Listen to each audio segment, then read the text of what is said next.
sitting in the bleachers in the rain. We've shed a million tears and drank as many old-style beers out at the game. Let's go, Cubbies, Ranto. Michael Cotton. Ranto. Michael Cotton. Ranto and the lovable Lucy. Mucho Scali. Ranto. Michael. Ranto. Cotton. Ranto and the lovable Lucy. Michael Cotton. Ranto. Mucho Scali.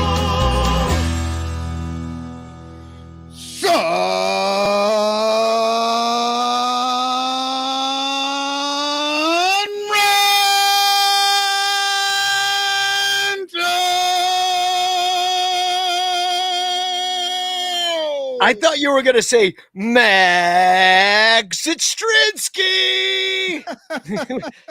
Welcome to the Son Ranto Show, your one-stop source for all the hot and heavy hot stove action. They're just trades are flying. And I don't know. My head's going left. My head's going right. I don't know what to do. It's so exciting. The managers and are talking to the agents and the owners and my head's going to explode. It's just too much. I can't believe we got Zach McKinstry. As we learned last week, it's the cult of the executive and the prospect perverts' favorite time of year. Yeah, no, seriously. For those of you tuning in for some like trade rumor show where I'd sit there and talk about the Cubs' deep depth needs and like some guy in the Mariners that's a perfect fit from their AA season system. This is not that show. I'm Danny Rocket though, and we're here to talk about the Cubs, and I'm here with the Cubes fanatic Michael Cotton the sixth. Now, actually, are you even the second? No. Huh? Nope. I'm the first. Yeah. And what's funny is I just started my new job and I got my name, Michael.Cotton, at the thing. At the company, yeah. For the website. But there are like 4 other people with my name who have like shittier ones. I don't know how I got just mine. Like they look like a Trumpy troll. Yeah, it's like a Russian bot with like all the numbers behind their names. Michael.Cotton 74839. Yeah. But first of all, I know it's trade season and stuff, but it is the first of the month. And when it's the first of the month, we do a giveaway to the Patreon person of the month. Those are the people that support us on Patreon. Make sure that this show happens at least a couple times a week. We do it for you. Because we love you. And so what we're going to do is we're going to share this wheel of names. And these are all of our Patreon supporters, including Swole Halo, whoever that is. But thank you very much for supporting us.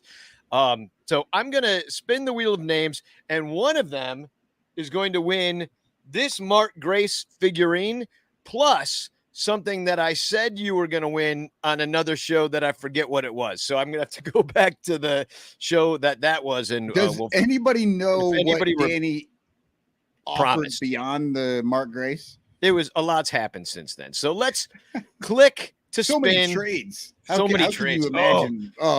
I can't believe we lost Dixon Machado. Oh, just terrible. All right, here we go. Is that 2 different guys or one? It's just one. He's just got 2 last names or 2 first names, depending on where you're from. And the winner is ding, ding, ding, ding, ding. Chris Bonner. I haven't king run of across beers. Chris Bonner in a while. Congratulations, Chris Bonner. You are the winner. You're getting a Mark Grace figurine and something that I forgot what I was going to give. And Danny offered his soul, it says. Oh, damn it. I already gave it away this afternoon. It's gone. I'm giving away this too. A Frank Chance postcard sent to you by me through the mail with a message of Cub fan love coming straight to you. And that's all you got to do is comment #Chance in the chat and you will be entered to win that. So let's talk about these trades. We'll start with the big fish. Nothing. I mean, listen, none of these trades have been too exciting so far, but to me. But we did get Lou Malnati's fan, Zach McKinstry. So Zach McKinstry took to Instagram with his photoshopped Cubs uniform on. That he thanked the Curve for the jersey swap that he could use. It's really weird that they went ahead and gave him the Kevin Gregg goggles as well. Actually, I think Zach McKinstry is actually Kevin Gregg, who just went through the Cardinals prospect machine. And no, Zach McKinney's excited to play at Wrigley, but man, I can't wait to get my hands on a Lou Malnati's pizza. And he's already talking to Lou Malnati's, who David Kaplan, friend of the show, his wife is an executive there. One time when I wrote David Kaplan something, he gave me $100 gift certificate to Lou Malnati's for doing it. That buys one pizza, by the way. Yeah, David Kaplan actually offered lifetime Lou Malnati's to Aaron Judge to sign with the Cubs in this offseason. Yeah, that's all David's got. He's like, my wife sells pizzas. If you come play for my favorite team, I will deep dish the cheese, the crust, the butter crust. It's all yours. So Zach McKinstry, let's look at his numbers. There's a lot of them.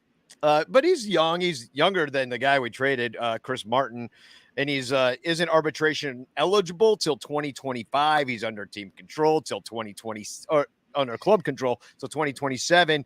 And David Ross said that he's looking at his numbers and how he's been in the past, and he's got a high baseball IQ, plays a lot of infield positions, and he said, "We'll see. Give him a chance to come here and get some at bats and." Well, we'll see how it plays out. I mean, you know what? That's necessarily a ringing endorsement of Zach McKinstry, but it's what he said. It really isn't. But I mean, we've already seen what we're getting with Chris Martin, and nobody cares. So may as well try with somebody else. It doesn't matter. And it's, Tom Ricketts' wet dream.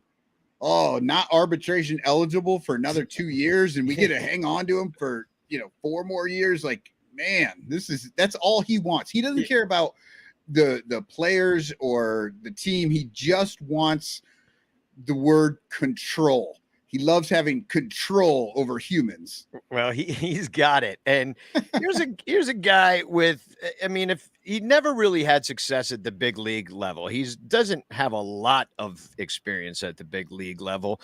193 plate appearances, a 669 OPS. Nice. He's got 8 home runs in those. That's just at the major league level. 10 doubles. He's batting .210, so he's at least above the Mendoza line. The 266 OBP is pretty rough there. He 57 strikeouts, still need the 13 walks.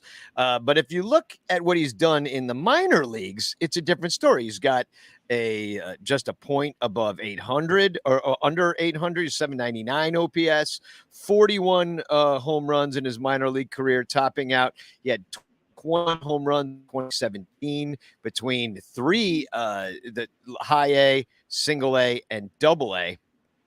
And then he had, let's see, No, I'm sorry. That's 21 home runs. That was 21 doubles. 19 home runs between AA and AAA in 2019. That's his top. So he was in Tulsa. He was in Oklahoma City, and he did quite well. And Little Yumper just jumping in with this real quick. Morosi just said he expects the Cards to get Soto. I believe we all do. I mean, we're Cub fans. It's the worst possible scenario for us. So it's definitely happening. So if you're looking at this guy, I mean, he's blocked, basically. He's a Dodgers. I wouldn't call him a prospect. I mean,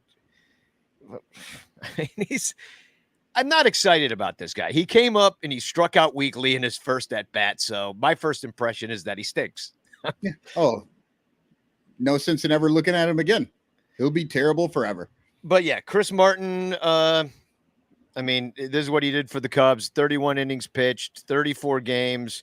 He had a 4.31 ERA. If you could trade a guy like that for somebody under team control that could maybe help you out if he figures it out and gets back to his, 19 home runs minor league career kind of thing, then you got something.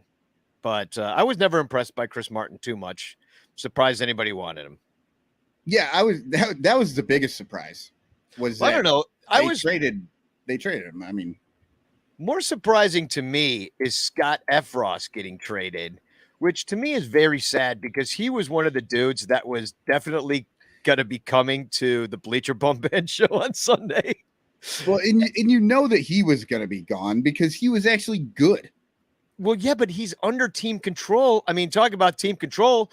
I understand he's a middle reliever and we shouldn't get like really excited about Scott Efros because you never know when that's going to change, but he's got that funky like delivery, and he was an interesting pitcher. He had an ERA in the twos. He was pretty much lights out this whole year.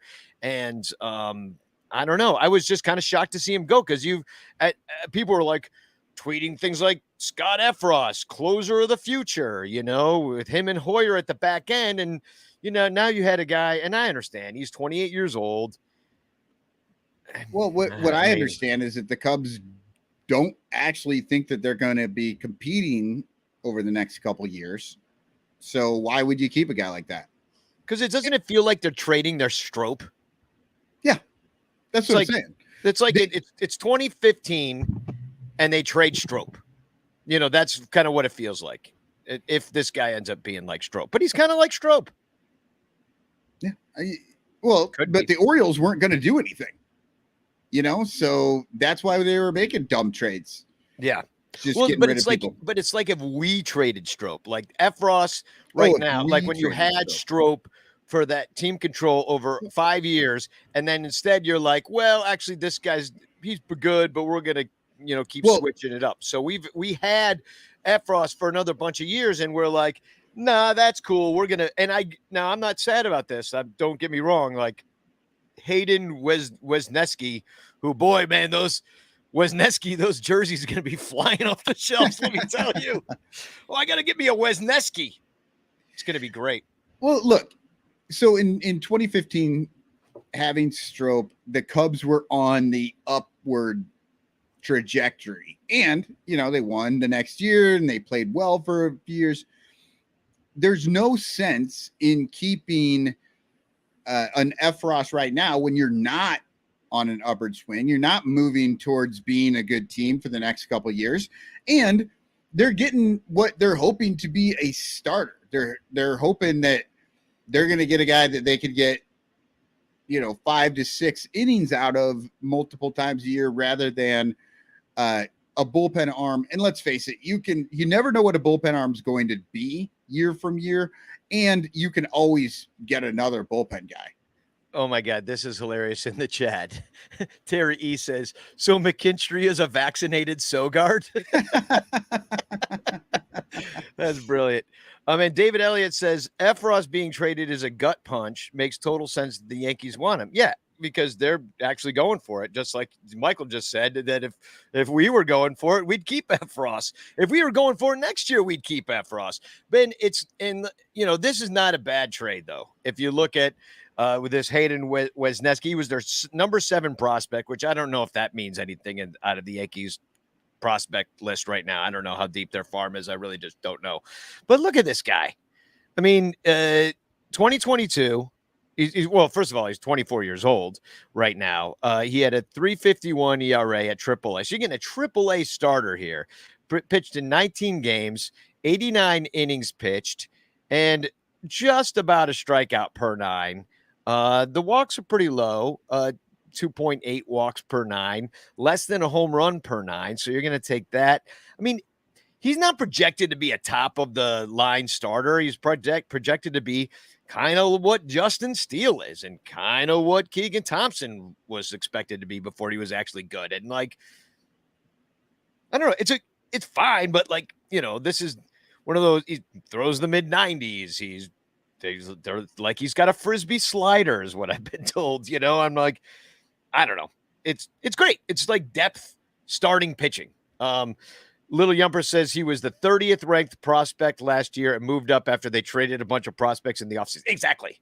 That's what I'm saying is like, he was not top of the line and, you're it's not bottom of the barrel prospect, but it's exactly what you think it's going to be. It's going to be a dude that's going to come up and have like a 4 ERA and eat a bunch of innings and be good enough and da da da da da. Well, and of course they're hoping that, they're seeing something that they hope that they can work with in the pitch lab, right? That there's, one little tweak and then, they're going to make him better. That's always the dream every time you get one of these guys. Gonna add some spin, man. We got to get some spin and some access. Yeah. Since we're talking about this, though, I'm going to bring my my TFC in right now since it's nice. Topical. Randall G. Sanders says he's Scott F. Boone now. Which I thought that was very funny. That is funny, yeah. No longer F. Ross. F. Boone. I did have a final tweet today that got a lot of play and love about. Danny says, I had a final tweet. I'll never tweet again. This was the pinnacle. Please, let me decide that. Please let me decide that. You know how much time that would free up? So anyway, this guy, he was drafted by the Rays in the 33rd round in 2016, and then he was drafted again by the Yankees in the 6th round. So welcome to Hayden Wesneski, next year's number 4 starter. Congratulations. Wait, a number 4 starter? No wonder they traded for him. We haven't had a number 4 all year.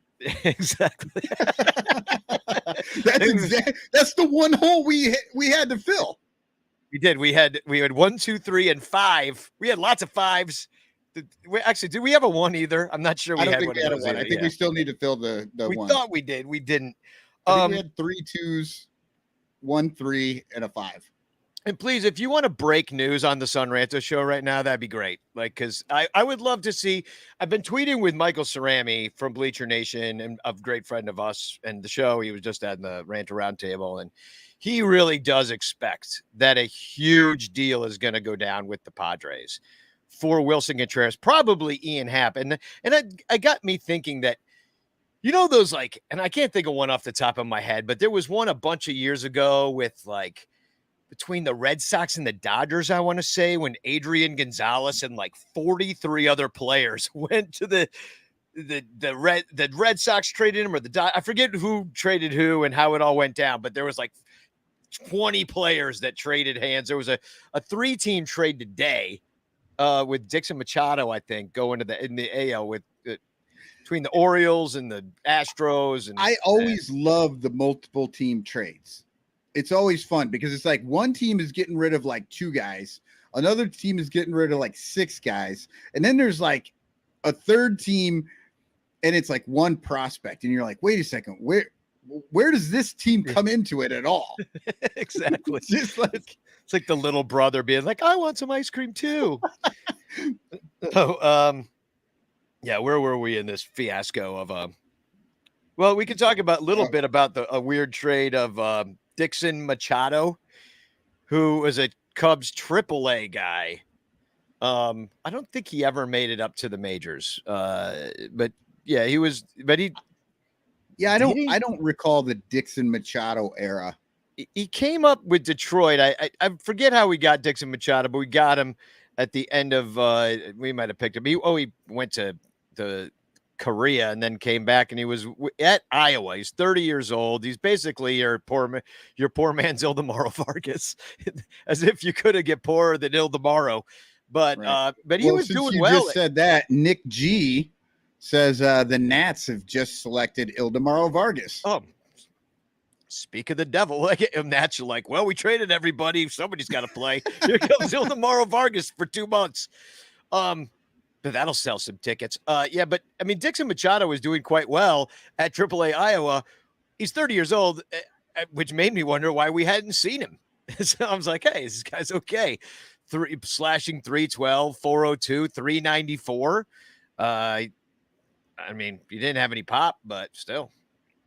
Is he being blocked by a guy like Schwindel or something? I mean, I didn't think anybody was technically blocked. The full natural talent of Schwindel is just keeping this guy down right now. Yeah, exactly. Well, now he's on the Giants, and he got to play right away. He was literally, but he didn't go across the dugouts, which I always love when the guy gets. That happened today with the Christian Vasquez from the Red Sox got traded. He was in the middle of an interview. They're like, Christian, Kristen, you got traded. You can't talk to those reporters anymore. You got to talk to those reporters. Yeah, the other team. Yeah, I did think it was interesting that they were playing the Giants and trading with them at the same time. That is fun, but yeah, like you say, it's more fun when they're actually in the dugout when it happens. But yeah, he was in Des Moines. And we got Raynell Espinal, which let me tell you, if you got like a transatlantic flight and you need and you get a little nauseous on those when you're on a plane too long, you got to take some Espinal, because this is just, oh, wait, this must be a different Espinal. It's Raynell Espinal, the pitcher. I mean, I guess this is a good deal. It's just, I mean, I'm looking at his numbers here. He has only had a cup of coffee with the Giants. He's played down in the Dominican. He's from there. I mean, he's a starter. I mean, that's cool. It's just you're stockpiling arms. You see what you got. I mean, I'm not super impressed with what he's done throughout his career. He's got a 4.17 ERA in the minors, 4.43 in the foreign leagues. But like you said, pitch lab. Yeah. And what these things are so small, it's hard for me to read sometimes. But yeah, this season he's at like a 5.29 ERA. So So he hasn't been doing great this year. Yeah, but change of scenes for change of scenes. So what else did happen? All right, so now let's talk about some of these trades, maybe from some of the other teams, like maybe within our division. The big one being Josh Hader to the Padres. Yeah. And everybody's praising this deal because the back end of the Brewers bullpen is good anyway. And they got a reliever in return as well on this trade. So it's a 5-player deal. They get, I'm looking it up right here. They got Taylor Rogers, who was San Diego's closer. So they get another closer out of this deal. Plus they that looks good. Dinelson Lamet, a righty. Robert Gasser, Asturi, some guys I never heard of, basically. And so it's kind of just weird because it's like they're switching closers. And I don't know. Except for that, the Brewers get a bunch of other guys. So like, I'm just like, what? Yeah, and what are the hell the Padres doing? Is like, I'm looking at this, I'm like, why would they do this? I'm wondering the same thing because, like we were saying right before we went on, the Cubs finally sort of started to figure out Josh Hader. I don't think the Cubs are figuring anybody out. I think Josh Hader may not be quite as good as he has been for years. And what are the Padres are watching, right? Like, what are they seeing that we're not seeing? We're seeing them and we're going, oh, finally we can get to Hader a little bit. And then they give up like 5 guys for him. Yeah. Yeah. I mean, Hader's always, he's freaking good. He's been there for a long time. But for you to give up the closer that you've had, plus a bunch of prospects, young guys, I don't know if they're anything, but I just don't know. But, if you look at who else, you got Devin Williams at the back end of that bullpen as well. You've got, they've always got all those other dudes that they use that were starters that are now, they just put them in the bullpen. And I think the big thing for the Padres is the postseason Little League tournament, right? Because they're in the Dodgers division. So they're not really thinking about winning that division, but because they're pretty confident they can get into that tournament, maybe they think Hader is that guy that's going to, push him over the top. Well, it kind of reminds me of, getting Aroldis Chapman for the Cubs. And you're like, all right, we got to do something that's going to just blow them away at the end. And maybe that's not who the other dude was, but like that they were using that is now in the Brewers, who have, what was his name? Who was it? I just had it and I forgot. Rogers. Rogers, yeah. So, if you're looking at the back end, they do have Devin Williams at the back end of this bullpen. Trevor Gott, Brad Boxberger. They've had some guys that have tried they've got some names back there. Right. And the Brewers have been great with their bullpen. Well, I'm looking at Hader's now. They've been really running that bullpen very well. Hader is a 4.24 ERA right now. I did not know that because it wasn't that before the Cubs got to him. And I have not looked at any of Hader's games since then as the bloom off the rose. That's what I was just asking. Like, God, are the Padres just the dumbest team in the world ever? They're 12 games back. So they're in the tournament. And that's what I was saying. They can't win this division. Yeah. I mean, I guess they possibly could, but it's pretty much a given that the Dodgers are walking away with this. But, everybody and their brother gets into the postseason tournament. So once they're in there, I guess they feel like Hader is going to be that last little bit to get them through, which I don't know why it didn't work for the Brewers for the last 5 years or whatever they did. Yeah, exactly. I'm like, why would the Padres? And then David Elliott says here, Hader has 29 saves, Rogers has 28. It's like so weird. Like, let's switch closers. It's like wife swap. It's like closer swap, the new show on FX. It's wife swap, except for I gave up all my children along with my wife so that I could just get your single wife, I guess. I don't know. That was a terrible analogy, by the way. It went bad right in the middle. There was no way to come back with it. Happens to me all the time. John Pincus writes in the month of July was really bad, like a 12.45 ERA. So why? What are the Padres doing? What are the Brewers? I don't get it. So weird. I don't know. And then the other notable trades, Pham, old glove slap Pham is he's going to, we don't know. Like the last I saw, they're like, Tommy Pham has been traded to somebody. And they're like, I think it's the Red Sox. Yeah. But then there was going to be the Mets too. Right. Oh, well. I think it's the Red Sox now. I feel like it's pretty locked down, the Red Sox. It is. The Yankees picked up a couple of guys from the A's as well. Like the Yankees are going, making lots of moves. They're always going for it, but it's amazing that they're making this many. Yankees acquire Frankie Montas and Lou Trevino from the A's. Yeah. The White Sox and Red Sox making a lot of moves. They swapped Reese McGuire. But the Red Sox are not like 54-12 or wherever the fuck the Yankees are. You know what I mean? Like that's where I'm surprised. Like I could see the Yankees making a trade or two at this point, but it seems like they're just a lot more active than I thought they would be. Well, I'm looking at the standings right now, and things have changed considerably. First of all, Red Sox are in last place at 51 and 52.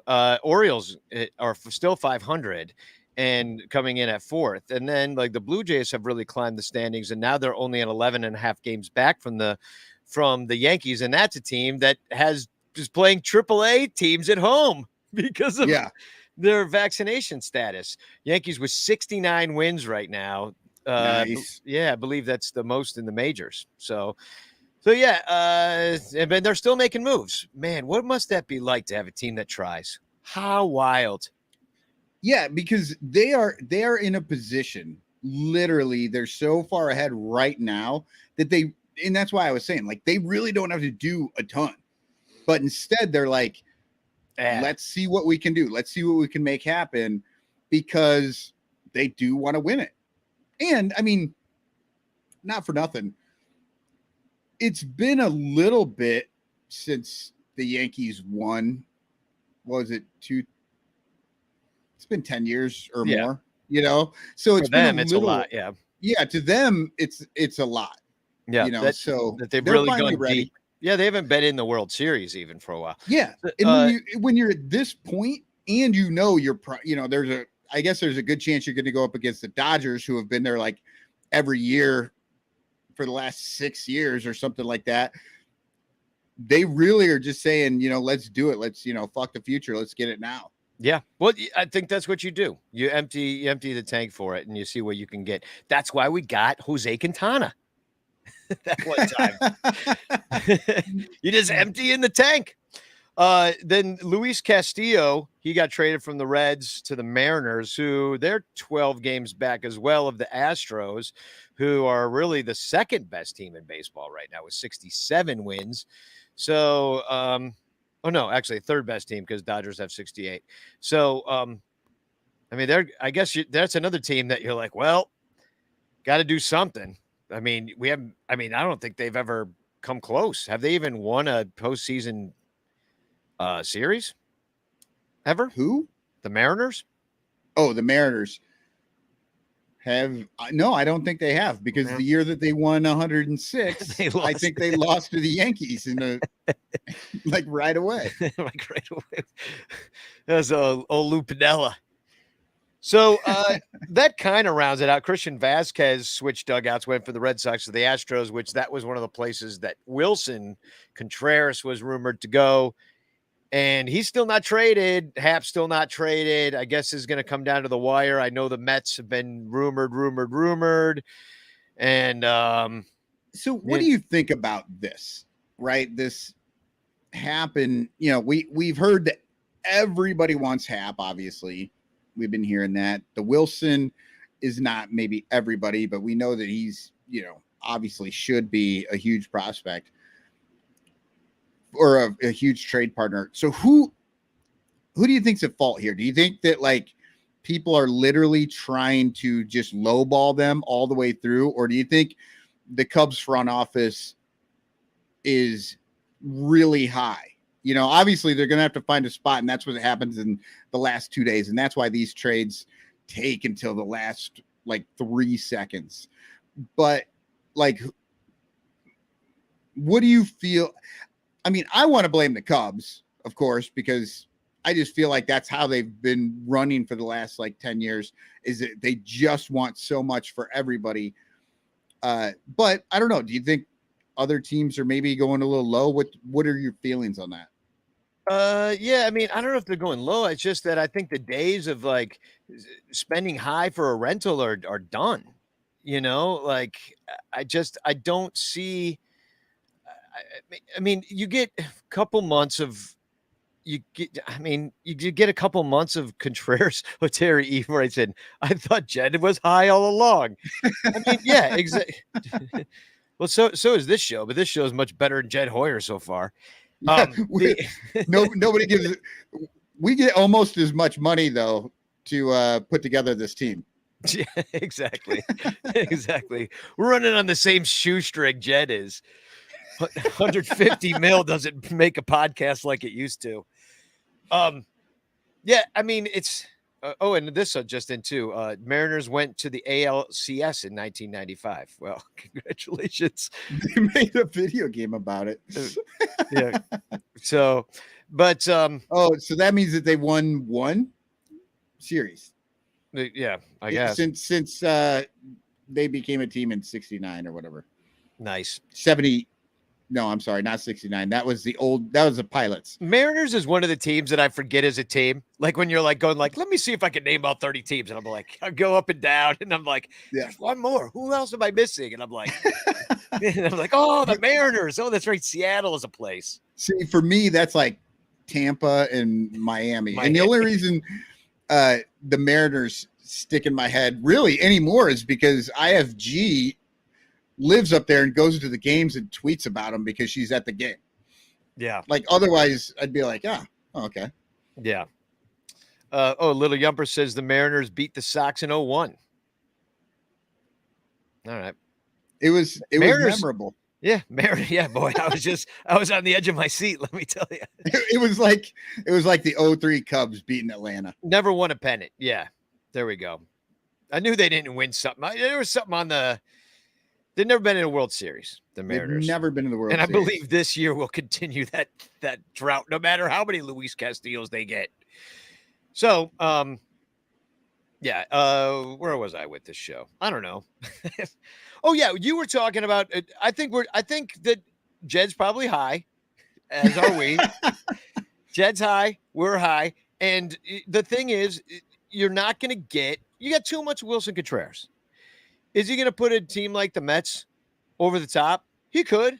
He might. That might be the final bat they need to, like, in the exciting spark plug to do it. But are you willing to empty your farm for one dude? I mean, it's like you look at the Quintana trade. Cease was our number one prospect. I was arguing with Crawley about this. Speaking of Quintana, Nick G. Passan just broke that St. Louis is getting Quintana. Yeah, of course, because Quintana actually has value now because he didn't freaking do the dishes and cut his freaking hand on a damn wine glass. It's like, dude, you're rich. Hire a freaking maid to do the dishes. Yeah, that was weird. Yeah, I real just weird. can't imagine him. You know that's not what happened. Well, check this out. He was doing something else. He was like playing baseball in the house, you know, and he threw the ball and smashed his hand against his mother's vase, and then they had to lie about it. No, Mom, I was doing the dishes and I broke my hand. That was a Brady Bunch episode. So check this out. I mean, you look at his. I mean, he didn't play. Well, he did come back. Remember, at the end of 2020, like barely came back he was in 4 games at the end of that season. Only pitched. I think they piggybacked him with like Braylon Marquez or something. Yeah, like 10 that. 10 innings pitched only. Yeah, in 4 games. So, but yeah, it wasn't. What he gave up 5 runs in those 10 innings coming back from that injury, whatever. In 2019, he had a 4.68 ERA. In 2018, he had a 4.03. That's not what we thought we were getting when you traded for him. He was 3.20 in 2016. 208 innings pitched. We never got more than, for us, 2017. He did pitch he had 188 innings, 84 for us, but then 174 in 2018, 171. And then this year with Pittsburgh, 103 innings. He's right back on the pace to go back to what he was. And he's got a freaking 3.50 ERA. He's pitched in 20 games. Well, we've been living through an era of Captain Hook, right? Like Joe Madden, we talked about it all the time. Like he pulled guys, it felt like a little bit too early. And and Ross just really has never had the guys to really leave out there that long, but it's part of their philosophy is to pull these guys as quickly as possible. So I don't think there was a way for Quintana ever to live up to a 200 inning sort of stretch. Yeah, no, he couldn't. He never would have been allowed to. Unless he just never allowed a base runner. He's like, and even then, he might get taken out. He's like, every game in a perfect game, he's like, sorry, your pitch count's at 96. You got to go, even though it's the 8th. Yeah, what was it? Yeah. Kyle Hendricks, 26 outs in the game, 6-run lead. Well, look, now we're never going to see. Now we're never going to see him again. Yeah, we're never going to see him, Hayward, and those guys are going to go. There's never going to be a standing ovation like Wilson got. Like it's nothing. They're the last 2 from the 2016 team, and they're going to fade off, and we'll just someday at a Cubs convention they'll come back and people will be like, oh yeah, I remember they were on this team. Yeah, I remember. What happened to them? I remember Zach McKinstry. He had a cup of coffee with the Cubs that one time, got injured, and we never saw him again. Now he's back in Cubs Con because he did that one thing one time. Yeah, that's exactly what. I mean, at least in Hendricks' case, it was a pretty big one thing. But yeah, no, he was okay for us. Do you think Hayward will ever come back? I don't. To a Cubs Con and like just tell us what the speech was? Because like everybody's like so secretive about the speech. We don't want to tell you. We don't want to tell you. Yeah. I don't know. Yeah. Well, and we're far overdue for a break. We've talked about all these trades, but I do enjoy just basically everybody watching breaking the news to us and our just hot stove reactions like, oh, cue to the Cardinals, a freaking course, and then we just complain about everything. And then we talk about our second favorite team, Ranto, a Mariners podcast. Yeah. when halfway through we forget what team we're talking about because we don't remember the Mariners are a team. I'm surprised we didn't have the argument that you want to call them the Mariners. Oh yeah. Can't believe you want to call them the Mariners. That's ridiculous, Michael. It's Mariners. Everybody knows that. So the way we keep the lights on in this podcast is through Patreon. Please support us at patreon.com/sunranto. Here's the commercial for it. We'll be right back. All over Chicagoland, there are thirsty, frazzled, overworked Cubs podcasters who are struggling to survive one more baseball season in the dog-eat-dog world of unpaid content creation. But it doesn't have to be this way. You can make a difference. Become a super ranter at patreon.com/sunranto, where your support ensures that poor, sad, pathetic, ugly, loser Cubs podcasters can pay for tickets and beer, and in turn line the pockets of the baseball oligarch Ricketts family. Just $1 a month can buy a scorecard. $5 a month can pay for guitar strings to write a Cubs song. And $10 a month almost buys one beer at Wrigley Field. Cubs content creators are the lowest pieces of pond scum garbage that slither over the face of this planet. But super ranters help them get drunk and screw off at baseball games. What do you get out of it? The Sun Ranto Show delivered to your podcatcher without stupid advertisements like the one you're seeing and hearing right now. Plus, at other Super Ranter levels, you can get Cubs music, access to private Sun Ranto pages, the Ranter calendar, and special thanks and Ranter recognition in our live broadcasts. Plus, eligibility for monthly prizes. What does Sun Ranto get out of it? Your money. For tickets and beer. Go to patreon.com/sunranto. That's patreon.com/sunranto. And become a super ranter today.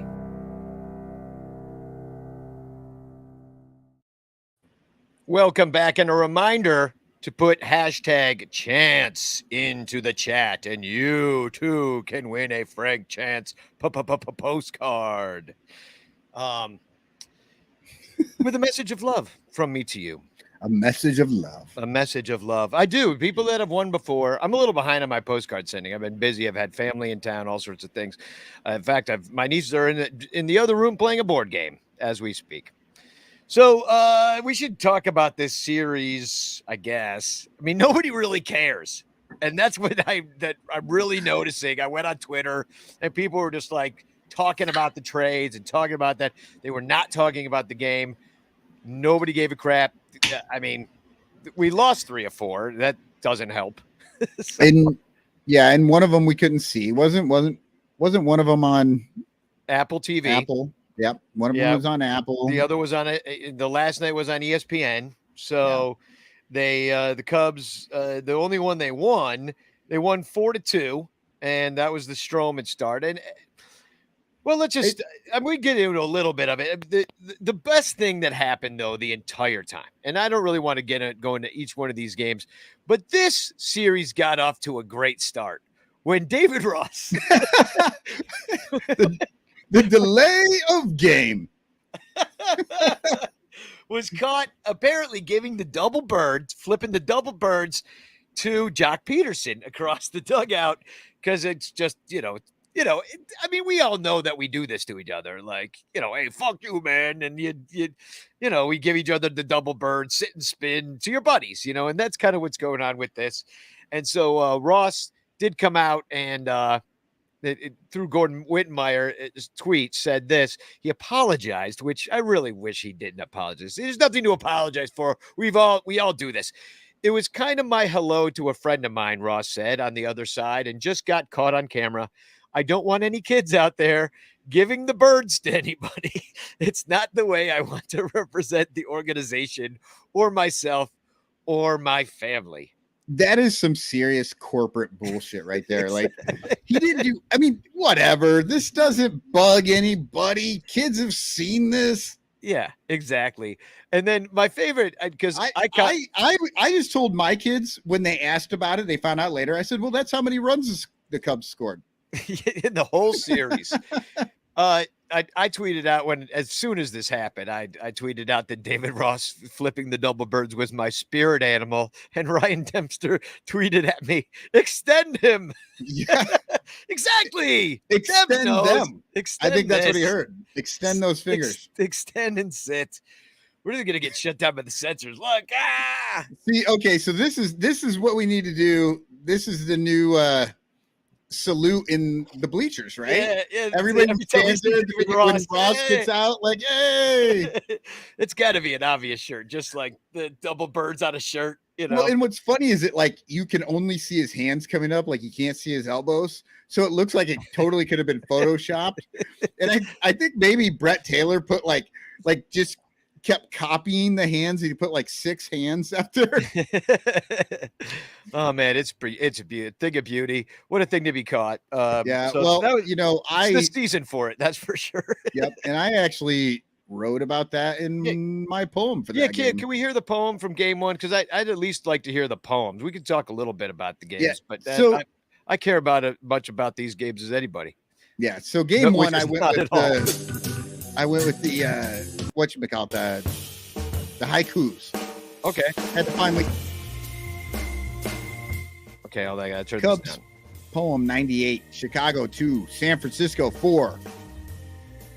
Rossi flips 2 birds, saying hello to his friend. Internet makes memes. It was not 2 birds. It was Rossi's prediction. Cubs only score 2. And then the one that's actually about the game. Defense bad for steal. Wisdom hit number 50. Streak snapped at 6 wins. Yeah, and the Giants, they ended their losing streak. Yeah, they had a 7 loss streak going in or something like that. Yeah, all the runs were unearned for Justin Steele because of Wisdom just missed that easy. I'm like, what are you doing? Like, it's like he just forgot that he was playing baseball or something. It just fell. So Steele only goes 3.2, kind of ran into the trouble with that 84 pitches only through 3.2. And then that Uelman guy came in again. Yeah. And that was the problem, is just, when you throw whatever you threw, like 50 pitches in 1 inning, I mean, you got to leave. There's just nothing you can do. Yeah. So, and then that Uelman guy, who I still like, I refuse to believe. Like, I'm not going to look into him too much until he's on the team a little bit longer. You know right. I mean? But he came out there. Everyone was surprised. And he pitched 2.1 innings and actually pitched well. Like, didn't give anything up. He only had, he had 2 strikeouts, not bad, not amazing, but yeah. Yeah. I don't know. Maybe the hitters have never seen him either. Maybe there's no tape on the guy, nothing. He's one of those Cardinal makeup players or something. Yeah. Wisdom homered in this one, a former Cardinal makeup player. And Wisdom homer, that was his 50th of his career. Yeah. Where were you? Where were you when Wisdom hit his 50th? He did crush it, and he had a nice little bat flip. I enjoyed it. And then I guess that happened. Anything else happened in this one? Yeah, I mean, not really. Cubs got struck out in 3 times in the 9th, and it was pretty much over. Yeah, nothing really. Oh yeah, you know what? The first inning pissed me off in this one. Morel was Suzuki was at the plate. Morel got thrown out at third, and Suzuki ducked to give the catcher a clearer path. And I'm like, dude, we're not that polite here in the United States. You have to stop being so polite. Don't get out of the way. Anthony Rizzo was a lefty, but like Wilson Contreras stands there and pretends to yawn. He's like, just like. Well, no, I was watching the Giants broadcast, and they actually talked about it. They're like, they were surprised. The Giants broadcast was surprised. They're like, he just got out of the way. Like, yeah, it was weird. It was a real rally killer because Cubs had 2 on, I believe 1 out at the time, right? Or maybe it wasn't the Giants broadcast. Maybe was this the Apple TV? Maybe I was just listening to Apple TV. No, that was Thursday, so it was probably the Giants. Yeah. Oh, okay, yeah. So Cubs had some opportunities in this one. They were, they just didn't freaking capitalize. Whatever, it sucked. Yeah, whatever it sucked. After that 4th inning where Wisdom drops the ball and they fucking boot things around and they don't do anything. It's game's over. We move on. They had 3 hits. What are you going to do? They were getting no hit till the 7th. So, like, what do you want? They Yeah. suck. Oh yeah, I forgot about that. Yeah, they were Yeah. getting no hit till the 7th, and then the guy in game 2, I think, had a perfect game through like 4 or some shit. Yeah, exactly. Yeah. So, give me a game 2 poem. You got one of them? I do. Okay, we'll put the song back on then. Cubs poem 99. 99. Chicago 4, San Francisco 2. Giants with chances, but Stroman just dances. Out of every fire, wisdom hit it higher. Cubs rally 9th inning, keeps them winning. Despite a 2-run jack in a failed comeback. Tough Cubs win. Fly that flag again. Yeah, I mean, Stroman really did dance out of the fire in that one. They had 8 hits, 3 walks. And meanwhile, Alex Cobb carved us up, had 11 strikeouts, only 1 walk. Yeah, outside of that wisdom bomb, that was it. Yeah, and then you're looking at this one: Giants 3 for 11 with runners in scoring position, so they failed. Cubs 2 for 10 with runners in scoring position. We failed. It's like both teams were trying to lose the game. It's what it really felt like. Just like, we won't score. We'll be the worst team ever with RISP. We'll just be equally crappy, and then somebody eventually will go home the victor. I actually felt pretty good at the end of this game, and I thought, you know what? They might just win this series. Like, that would be the momentum to push them through? Yeah, they didn't. No. They did. Remember, not. I called for a 3-1 win. Yeah, I called for a Cubs win sweep. up there. I said they were going to sweep, didn't I? Oh, man. See, I'm usually not wrong, but ever since we became a gambling syndicate, my incentivized to give people bad gambling advice. You know what? I gave them the numbers they needed. It was just the wrong team. But if you think about that and then you just bet the opposite way, I think you're going to be fine. Remember, it's Never BetUS. listen. Yeah, betus.com. You sign up with Ranto and lose and we lose. win. That's our tagline. You lose, we win. So Stroh didn't look great. Contreras got hit, kind of looked down at Cobb, looked a little pissed off, Well, he got hit the day before as well. Yeah. So I think they're just hitting him. I mean, can you imagine? I kept thinking, I'm like, what if they broke his wrist right before he was going to get traded? I know. But he'd be like, hey, they just ruined my trade value. I guess I'm a Cub, then all that now he just stays on the Cubs. I've wondered about that because it was after this game. I think the reporters were talking to him about, some of his hitting problems and stuff, and whether the trade issues were causing him stress, I think this is when he was like, it's hard. I just want it all over. You know, it is hard. Same thing my wife says every night, and it's just like, I get it. We all want it over. Like, at this point, it almost pisses me off when he shows up every day. Yeah. He's like, don't quit doing this to me. I just want it over. But he wants it over too. And maybe that's bugging him. But I'm also thinking, like, maybe he's like, fuck you, Hoyer. I'm just gonna play like shit for this last 2 weeks, and fuck your extra guy that you think you might get. You're gonna get, because I'm running cold. So Homer, Wisdom Homer to this one as well. Cubs had more chances. They had bases loaded with no outs, and Morel hit into a double play, ending that inning. Efros, was this the last time we saw him? He went out there and got us out of a bases loaded jam as well. So we won't be seeing that anymore.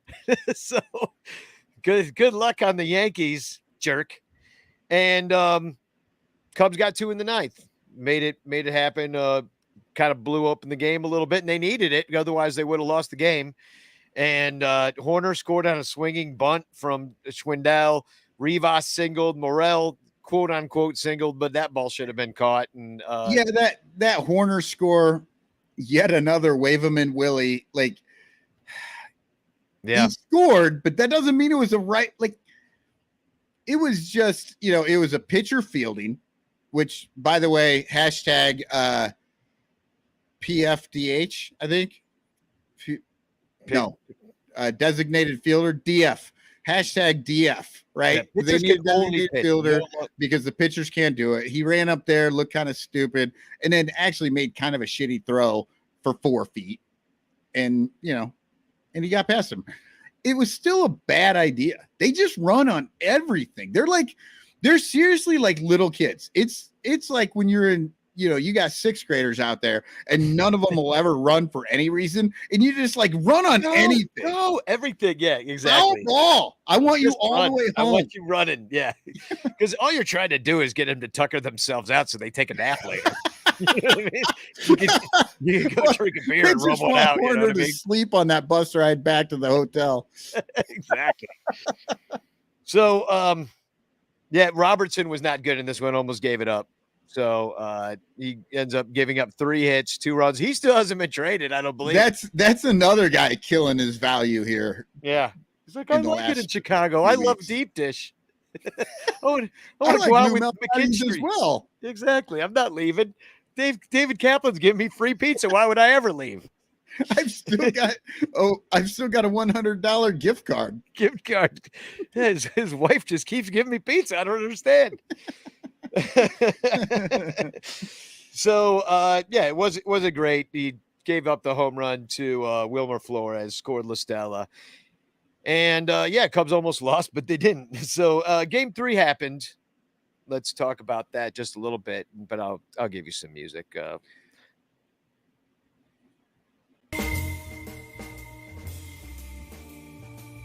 This really does sound like I should have like one of those little goatee things and a beret.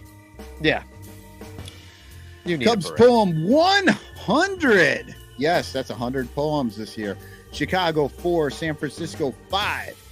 Cubs hit the century mark, losing at Oracle Park. Giants trolling Cubs by honoring Will Clark. Smiley with the frown. Bullpen held it down. Cubs faked the rally. 4K Hap ends on the ground.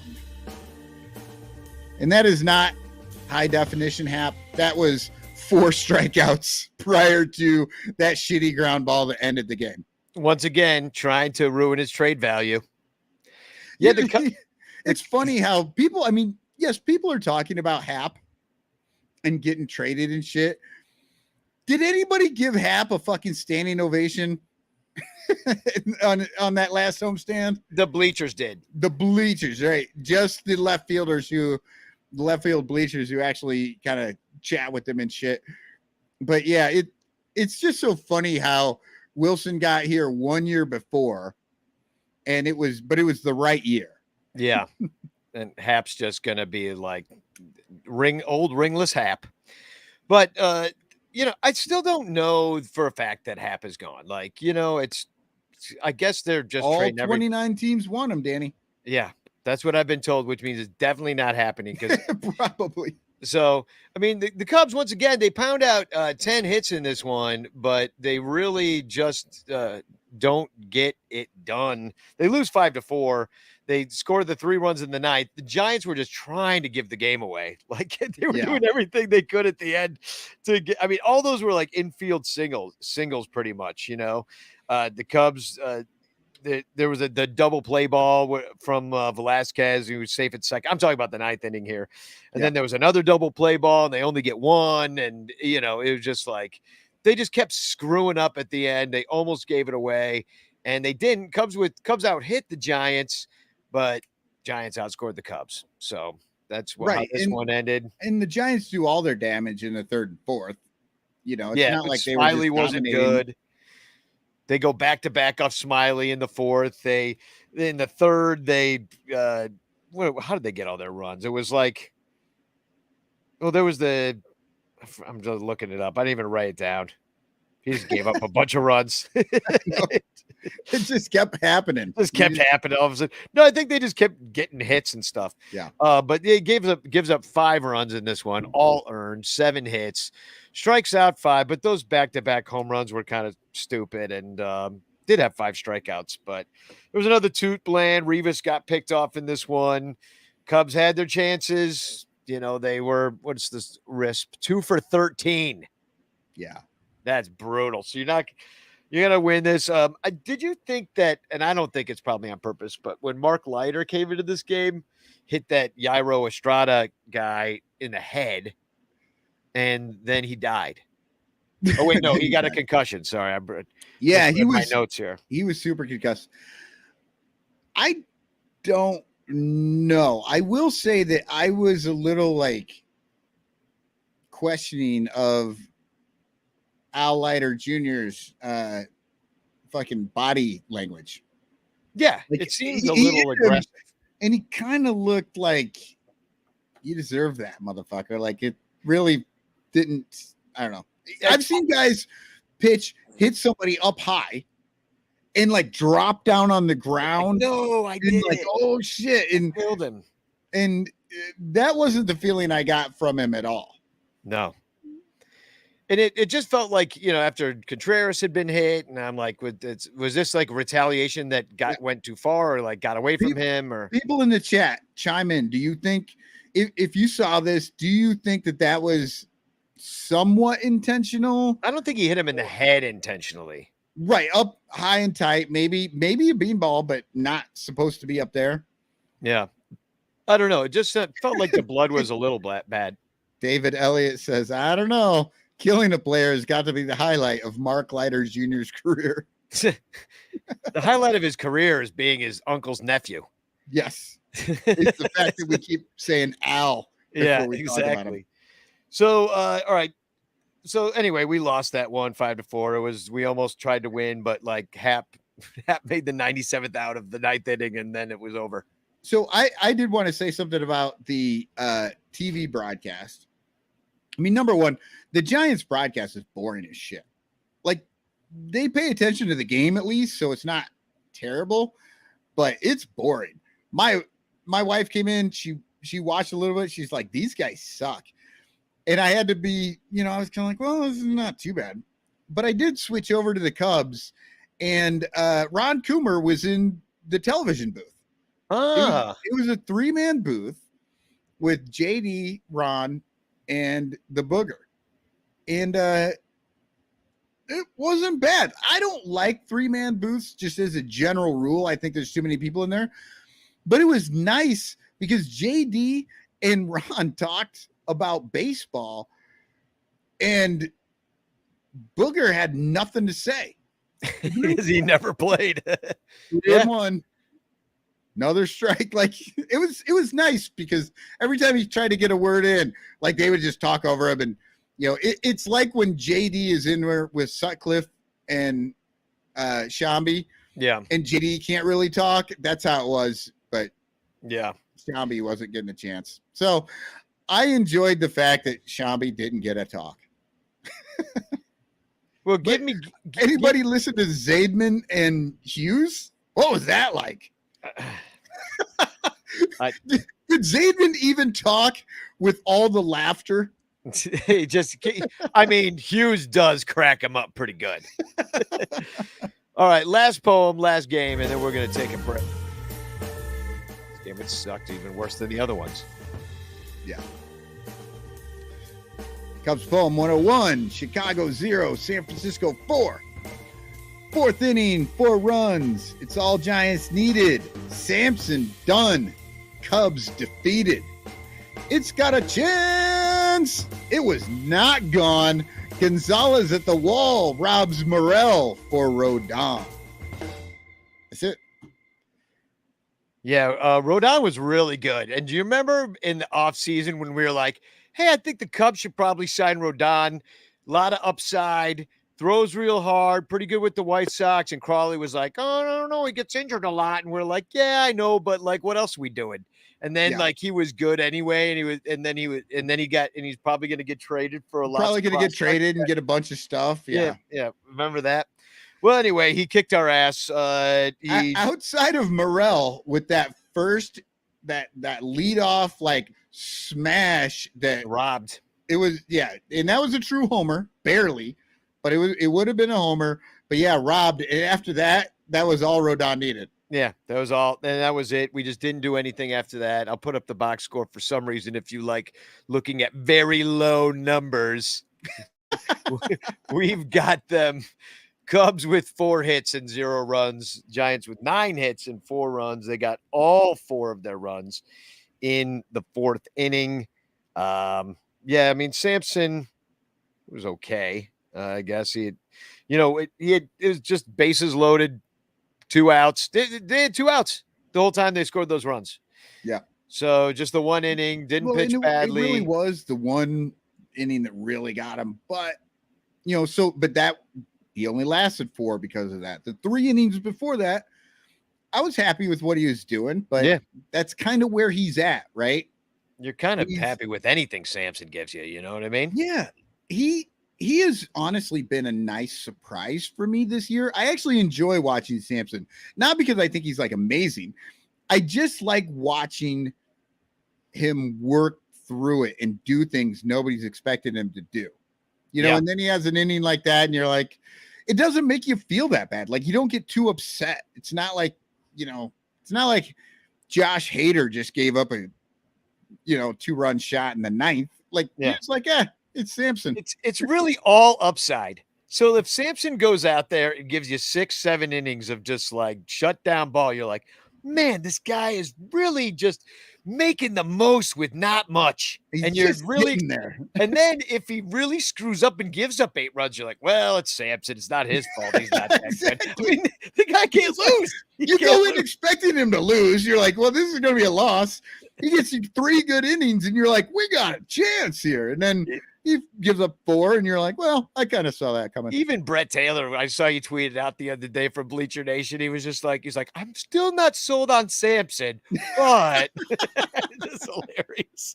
He's like, because the peripherals aren't there, and that just drives the nerds nuts. You know what I mean? Oh my God! They're like, his FIP is 86, and he's got a 4 ERA. Like, how does it happen?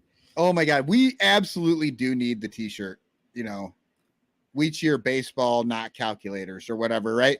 Like, it has to be something about that. Like, the math nerds really do drive me insane. The cult of the executive, the prospect pervert, the ones that are like, do you understand? Can you see how he scores out? How he's supposed to be in the future? Like, this is going to be amazing. It's just like, dude. But the guy who's out there right now on the field sucks. Well, and just getting back to one of the trades that was made, Evan Altman, who Scott Efros is a friend of Evan Altman. Scott's known Evan for quite a while because Evan interviewed him at the lower levels and exactly talked to his kid. And I interviewed him with Evan and John Felice on the Ranch show back in 2020 when the pandemic was happening. Everybody's sitting at home, and Evan just called up everybody he knew and just like, let's do an interview a day and let's put these in the can. So that's what we did. Efros was one of those guys, and it's just like, but this was Evan's point, is that Efros is right now, in this very moment, performing at a high level in the major leagues and has for a couple of years now. It is a proven, for now, situation. The guy that we got for him, Wyszynski or whatever, we don't know what he's going to be. He seems like he'll be okay. Oh, he's top 7 prospect. Well, that's because, as Little Yumper pointed out, he was number 20, and then they traded a bunch of guys. Now he's 7. So, do you think Wisniewski woke up the day after they traded all those guys? He's like, I'm fucking number 7, baby. Yeah, exactly. Sayonara, suckers. Who's number 7? I'm number 7. He walked into the Yankees clubhouse. He's like, hey, what do you say I get the number 7 jersey? Yeah. Like, damn it, this guy again. Don't they teach these kids anything? When's the last time we heard anything about Frazier? Where is Frazier anymore? Jackson? Yeah. He's going to Jackson. I'm going to Jackson. You know that song? Yeah. Getting a divorce, baby. Yeah. So, we got shut out. And I did make some notes about getting shut out. Is that the Reds and the Cubs have been shut out the least amount in the NL Central. That was only our 5th shutout of the year. Cincinnati has also been shut out 5 times. That's amazing. Yeah. The Pittsburgh, 2 worst teams. the 2 worst teams. The Milwaukee Brewers are next with been shut out 7 times. Pittsburgh's been shut out 8 times, and St. Louis has been shut out 11 times. Yet they managed to be in second place and trading for Juan Soto somehow. Right. Yeah. Devil magic. And Jose Quintana. Yeah. So that's all great news for us. Would it isn't be it? awesome if the Jose Quintana trade made it so that they couldn't get Juan Soto? If the Nats were like, that's the guy we wanted, that one prospect you gave up, we're done. What if the Jose? No, it would never be. But what if the Jose Quintana trade was like the predicate to being able to trade for Soto? They're like, the Nats really just wanted Quintana somehow. They're like, I know that you got Quintana, we'll do the deal. They were clearing up cap space. Yeah, exactly. Quintana. Just to get cute. We got to get rid of this rookie level deal so that we can get Quintana. Extension coming for Quintana. Just extend him right away. It's like, yeah, we already had a deal in place. So we're going to take a quick commercial break, and then we're going to come back, and not only are we going to preview the Cardinal series, but we're going to announce the Amazon Shopper of the Month. It's a contest night here on the Sun Ranto Show, so that's pretty exciting. And anyway, we'll be right back. This is a Cubs fan buying tickets from the Cubs. And this is a Cubs fan buying tickets through the StubHub link at sunranto.com/StubHub, knowing that 4% of their ticket purchase will go to the Sun Ranto Show instead of into the pockets of rich corporate douchebags. Buy all your tickets through sunranto.com/StubHub. Don't worry, it won't cost you a single penny extra. It don't stink to click our link. This is an Amazon shopper buying things from Amazon. And this is an Amazon shopper buying things through the links at sunranto.com/Amazon, knowing that up to 10% of their purchase will go to the Sun Ranto Show instead of that cocksucker Jeff Bezos, who will just use the money to go to space. Plus, if you buy all your Amazon items through sunranto.com/Amazon, you could win a monthly prize. sunranto.com/StubHub and sunranto.com/Amazon. 2 great ways to support the Sun Ranto Show while sticking it to evil corporations who suck. And it won't cost you a single penny.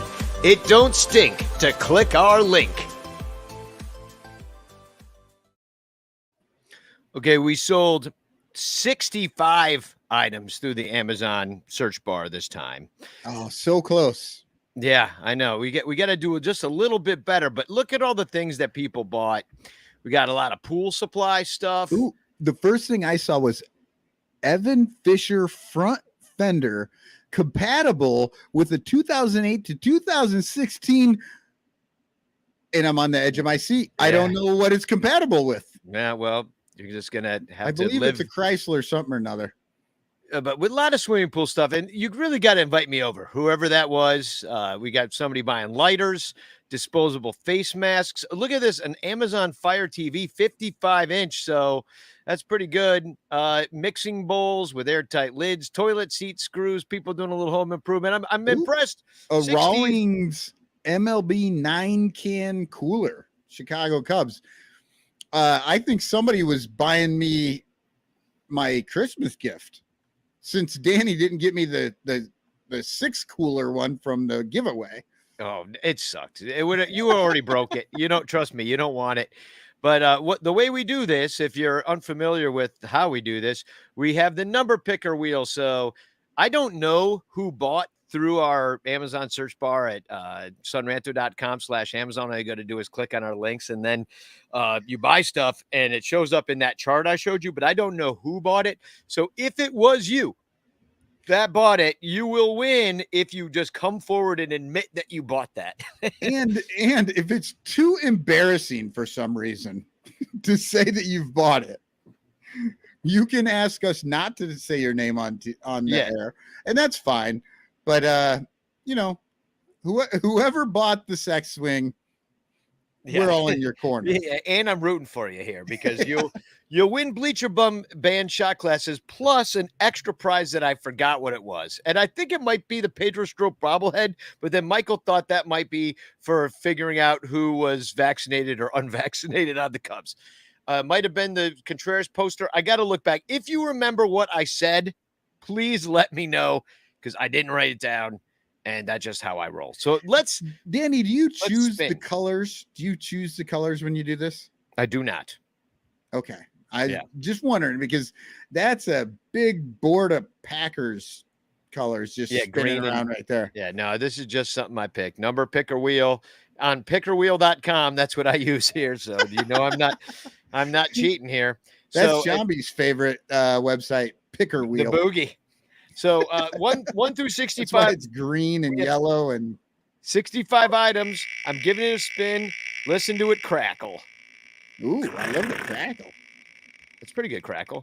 And here we Feels go. like there's a little... The winner is number 51. Who's got 51? Well, we're going to look it up right now. So I got to come back to the thing, and I believe that should probably be on number 3. The mixing bowls with airtight lids, 20 pieces, stainless steel mixing bowls. Not only do you have mixing bowls, but you've won a set of Bleacher Bum Band shot glasses and something that I forgot that I said. And off of that Packers colored board, we got number 51, which is Dick Butkus's number, retired by the Chicago Bears. Sorry, I saw the 51. I was like, oh, that was fun. Terry E says, plantar fasciitis supports. That's got to be Pools. Hilarious. So, as always, hashtag chance in the chat, and you could win the Frank Chance postcard sent to you by me. Let's talk about the Cardinals briefly, if we have to, if we must. We might be facing Juan Soto. And we might be facing Jose Quintana, who will probably pitch a no-hitter against us. We all know this is what's going to happen. So Cardinals are 53-48. They are in second place. They just won 2 or 3 from DC. They're off today, just like the Cubs. But the Cubs are 4-4 against them, and they've only outscored the Cubs by 5 runs. They're kind of rested because they recently went to Toronto, where they were without Arenado and Goldschmidt, who decided to keep doing their own research on whether vaccines work or not. And they had they're up to polio. Mm-hmm. They're still working. They've worked through the measles, the mumps. Now they're at polio. He's working through the Jonas Salk Wikipedia right now and watching a couple of 1980s documentaries on the while the rest of the team was up in Toronto, they were in Philadelphia at the Mutter Museum just checking some things out. Yeah. So they had a losing July, 11-13 in July. They're only losing month so far. Offensively, they're just a couple of teams ahead of the Cubs in pretty much every offensive category there is, except that they strike out way less. And they're 8th in runs scored in the major leagues, while the Cubs are 19th. And don't you love that? There's only a couple of teams in every offensive category that are better than the Cubs, except for the one that really makes the most difference, and that's runs scored. Yeah, runs scored. It just keeps being like that. Yeah. And here's why. So I looked it up again, and the Cubs are still, with their batting average with runners in scoring position, is second to last to the Pirates. Yeah. And they keep it's that slap hitting, sort of singles style, which, to be fair, I like it.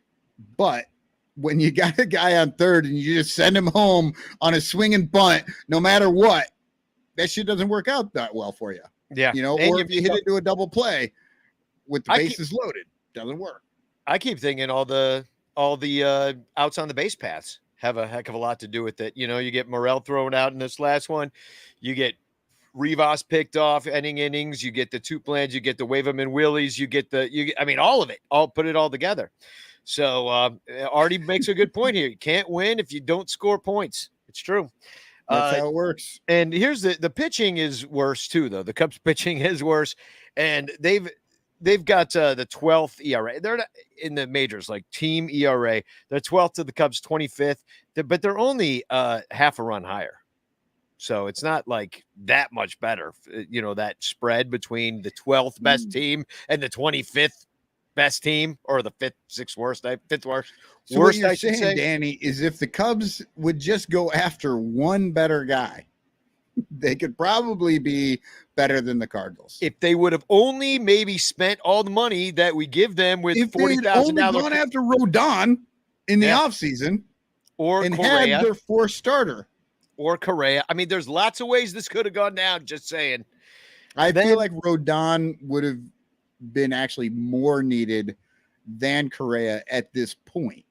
But yeah, they should have gotten them both. Yeah, they could. Ship sailed. The relievers, they've got a half a run better ERA in the reliever category, and they're pretty much average in every single category, except for they do not strike out a lot of guys out of the pen. So they don't have the real strikeout stuff. Here's where the real difference is, to be honest, between these two teams: defense. And we all know the Cubs suck at defense, and their DER sucks. It's the 8th lowest. Well, they've got the 8th highest DER. Defensive efficiency weren't ratio. The Giants actually worse than them? I think that's what we talked about the last show, the Giants preview. The Giants were actually worse than the Cubs defensively, and yet we saw that a little bit. We saw it a little bit, but we saw the Cubs much more. Yeah.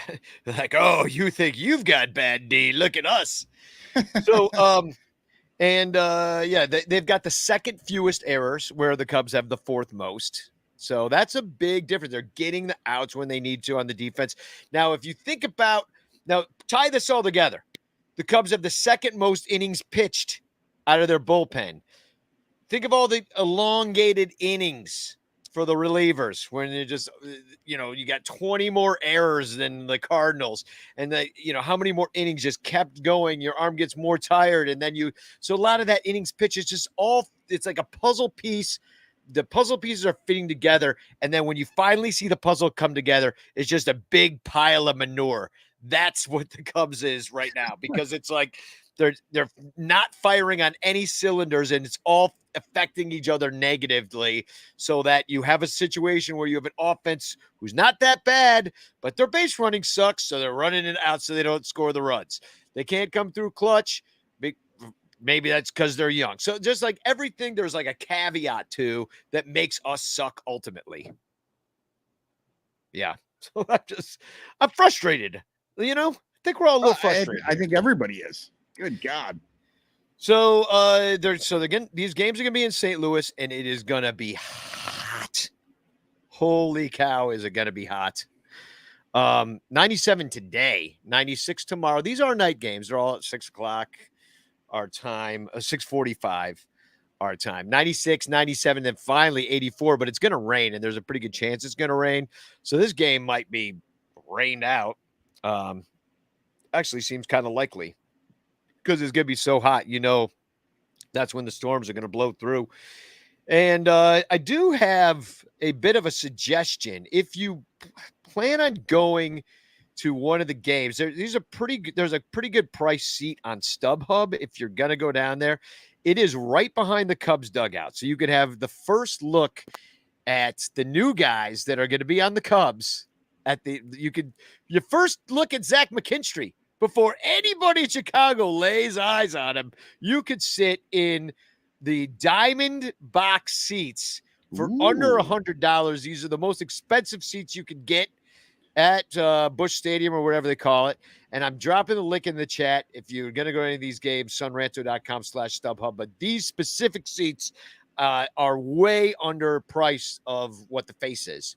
So isn't that every year, every seat way underpriced?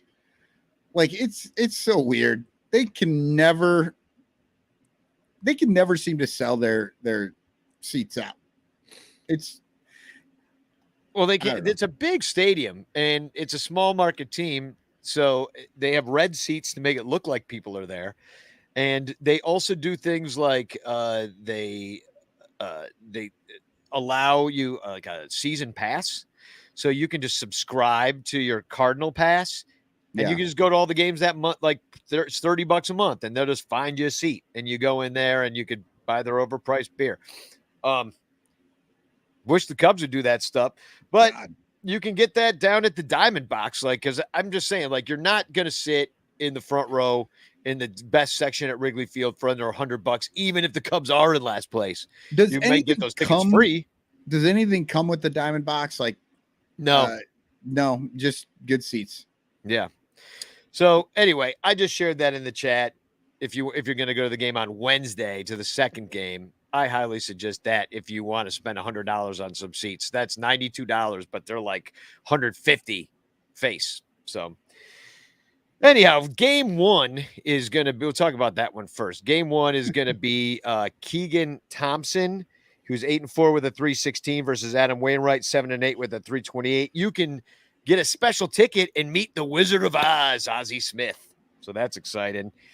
Keegan Thompson gave up 3 runs on 5 through 5.1 against St. Louis last time he faced him, but the last time he pitched, he was against Pittsburgh. He gave up 2 runs on 4 hits and went 7. He pitched very well. Goldie, the unvaccinated Paul Goldschmidt, has 2 home runs off of him. Other than that, it's kind of a mixed bag versus Keegan Thompson. Waino, he pitched in Toronto. Apparently, he has been vaccinated, and he went 7 innings pitched, 1 run on 5 hits. He's still pitching great into his 50s or 60s or however old he is right now. He struck out 8. Against the Cubs, he pitched very well. He gave up 2 runs, but it was on 9 hits, but he managed to go 7 innings pitched. If Ian Happ's still on this team, he has 4 homers against Adam Wainwright. Wilson, He's not playing. Well, Wilson, if he's on that, well, he's playing if he doesn't get traded. Well, I mean, yeah, if he doesn't get traded, but I don't know. You're throwing out some hopeful pregame in here with Happ and Wilson. I am just telling you right now that between the two of them, they got 6 home runs against Adam Wainwright. And if they are traded, the Cubs will never win again. So there's that. Then game 2, Justin Steele, 4-7 with a 386 versus Miles Michaelis, 8-8 with a 286. It's a Illini night, which is a special ticket you can get, which is kind of annoying because isn't that like an Illinois thing? So like, why are they taking Illini? Why are they doing that? Why are they stealing it's down in thing? Champaign. It's in the middle of the state. Yeah, it's down in Champaign, but there are a lot of, I don't know, Cardinals fans down there. There are. I just went to the University of Illinois recently with my son. Check it out. It's a really nice place. Yeah, but it's nicer than when I lived there. I'll tell you that much. Yeah, but it really should be. I mean, if you're in Illinois, I don't know. It should still be Cubs country, right? Yeah. Yeah, it really should be. In my opinion, it just seemed cheap that they were taking Illini night away from us. I'm like, you're Missouri, stay on your side of the river. Yeah. So here's Justin Steele's or the Cardinals numbers against Justin Steele. They do quite well. It's not a huge sample size, but overall in 45 plate appearances, they're slashing 317, 378, 488 for 866 OPS. Although Goldschmidt and Tyler O'Neill, whose pants are too tight, both have dongs off of him. And if you want to see a dong, look at Tyler O'Neill's pants, because you certainly could see everything. I believe Yadi's, but I didn't mention this, but I believe Yadi's still hurt. Yeah, he's hurt. Sure. Yeah. We saw him in the creep t-shirt drinking some sort of mixed drink in Puerto Rico, just hanging out on the beach. Yeah. Yelling at running on the court at basketball games. So he did. Yelling at children and parks for flipping bats. So, Paul Goldschmidt with some good numbers. It's a small sample size. Edman hits him well. Goldschmidt hits him well. It's not pretty against Steele. Let's just say that. Now, Miles Michaelis is going to pitch for the Cardinals with his 286 ERA. Miles has faced this twice, and he's given up 5 runs over 11 innings pitched, although the Cardinals won both of those games. He struck out 9 in one of those wins. Last time, though, he gave up 2 through 7 innings pitched versus DC. Only Wisdom has homered off of him. The Cubs have a 671 OPS. Happ, though, does quite well and has seen him the most. 831 OPS for Ian Happ against Miles Michaelis. Yeah, the most interesting thing about Miles Michaelis is that after the game, he cosplays as Smokey and the Bandit. Like he dresses up like Burt Reynolds from 1978. He really does. Talks to the press. And then Marcus Stroman's going to go out there. He's 3-5. He's got his ERA under 4 with a 3.99 versus Tittles Baron Dongberry. TBD. We don't know who's pitching. It's definitely going to be a Quintana, right? It's gotta be. That's why they got him. No hitter. They're going to dump him right after this start.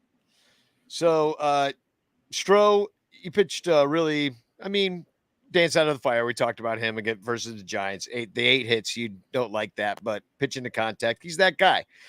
But when he pitched against the Cardinals, it was way worse. And it was the time of right before he got injured. He gave up 9 runs on 10 hits, including 3 home runs. And then he went to the IL. Corey Dickerson himself. And that was in like 2 innings or something, wasn't it? Yeah. Like it was real bad. Corey Dickerson has 3 home runs off of him. So it's not pretty. I'll put it up there. Here's the Cardinals overall against him. Albert Pujols even hits him quite well.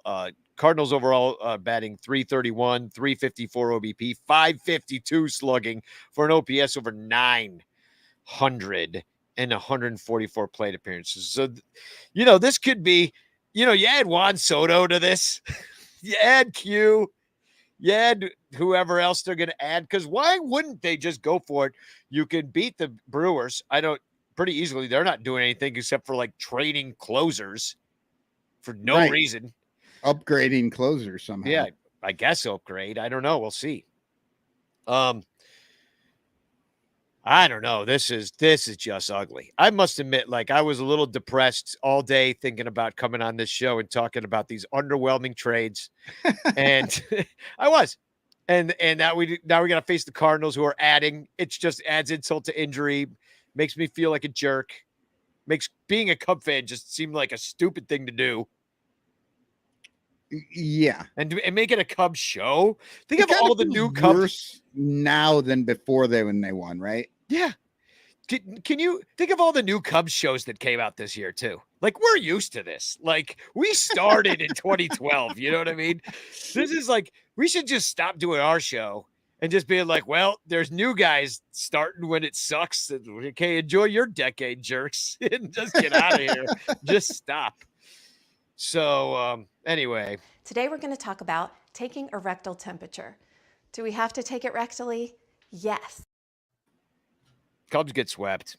Yeah, I'm feeling a sweep as well because there's no way that Wilson Contreras and Ian Happ are going to be playing these games, and they're the 2 best players on this team. So, yep. Yeah. That's it. That's it. You heard it here first. So if you go to betus.com, sign up under Sun Ranto and get some sort of bonus. And then I would go, we just told you. Sweep. Cubs sweep. Cubs sweep. We just called it a Cubs sweep. And if you bet the Cubs sweep and you win, lose. I'll give you an extra $5. Yeah. I haven't looked to see if anybody signed up for us yet. Anyway, so I got a few announcements. The Bleacher Bum Band show without Scott Efros at it will be happening. We're gonna throw a karaoke party on Sunday. So if you're around, we're gonna have a lot of fun. I don't know who from the bullpen is gonna show up. I guess the Bleacher Jeff texted Justin Steele. I don't know where does he go in the rotation. He might be pitching Sunday. I don't know if he's pitching on. What did I say? He's pitching on Wednesday, Thursday, Friday, Saturday, Sunday. He's got pitch Monday. We probably won't see Justin Steele. No, we won't. So anyway, maybe some of the bullpen comes over. I don't know. Either way, Bleacher Bum Band is going to play rock and roll party. It's free. We're going to karaoke. We're going to have a good time after the catcher, right? Yeah, somebody. The bullpen catcher, the bullpen coach. Who is their bullpen coach now? Because it's Tommy Hotovy. No, the bullpen. The bullpen coach. Bullpen coach, not the pitching coach. Oh God. Because and now I'm forgetting what's his name's the guy that was there for absolutely ever. Oh, the catcher? No, the bullpen coach. Oh, Strode. Yeah, because he's gone now, right? Yeah, who's the new Lester Strode? You know what? I don't even know. I don't know either, right? Yeah. It's sad. Well, we just had a moment for Strode. Yeah. If you ever want to come to the Sun Ranto show to learn about things we don't know. So Club 400 Palooza, I don't know if that's sold out, but if it's not, you should check it out. That's going to be August 21st. And that's going to be an awesome show. That's going to cost a lot more money. Chad Green, I guess we're saying it. Never heard of the guy, really. Never. Maybe said his name once on the show, probably wrote it down when one brain sold out the other. So, Club 400 Palooza, August 21st. That's also a Sunday. Also a party night for the players. This one you got to pay to get into. The reason is because we know that Schwindella Wisdom will be there. And so we're going to be partying there. Bleacher Bum Band also playing this, and I forget how much it costs. Maybe I think it's over $100. Not sure. So anyhow, you look it up, join Club 400, look at their website, look at their Facebook, join all that stuff. Oh, are you is this the one that's on the rooftop? Yeah. It's a rooftop party. Yeah. You get to go to the game too on the rooftop. It's all inclusive. You get your booze. Yeah. I believe big party. I believe on the show, Stuart said it was 210, I think. 210. I think it was 210. That's my best guess. Do you get the game? Honestly, yeah, is not a bad price for that because, I mean, I think it's going to cost you upwards of $150 just to go on the roof and watch the game and get all the food and the beer and all the shit for free. Not for free, but that's going to be around $150 ticket anyway. But then you get the Bleacher Bum Band. You get possibly some players showing up. You get, the entire Club 400 crew, and you're giving money to a good cause for those guys. Yeah, because it's helping their operational costs. Because now Stewart's they've grown so big, he had to hire people. So now he's actually has to pay people, money to work because he can't do it all himself.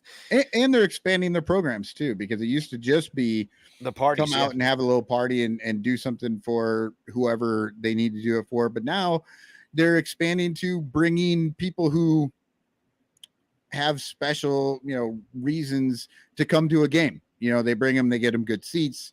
They get to meet a couple of players or whatever and kind of hang out and be part of that when they're struggling with some stuff. So it looks like a couple of people got tickets. Bernie Barron says, I got tickets. And Dominic Galoro says $220, which means maybe he bought tickets because he knows how much it costs. Or he looked at it, he was like, oh, I'm not doing that. So let's see. Okay. According to MLB, Chris Young is the bullpen coach. Now I know that he is. Yeah, actually one of the bullpen coaches. I think there's a bullpen catcher too. Yeah, he is. That is right, Chris. That's because actually I think Chris Young is going to come over. I think he's going to be there this Sunday I know he's going to come because he's like the one that was like kind of organizing the whole thing. And we might have some new bullpen guys trying to make a impression. They might come over. We'll get them drunk. We'll give them their first shot of Malort at Nisei Lounge is what's going to happen. And they're definitely going to lose the next game against the Cardinals on that Monday. No, actually, who do we play on? Who do we play the next day? I think it is the Cardinals. Okay. We got the Marlins, and then who do we play? Marlins, then the Nationals, and then the Reds. Oh yeah, they'll get drunk before the Nationals. They don't care. We get August 11th. Mark your calendars, folks. It's the cornfield game. Let's fertilize those cornfields with some shitty baseball. No, Bernie had asked when they're going to Toronto. So Toronto is August 29th is when they go. So you have to have your guesses in with the names of all the players you think, and whoever has the most correct answers will win. But you have to have that in by the 28th. Okay, you have to have it. Our guesses of who's unvaccinated. Oh, actually, no. You have to have that earlier.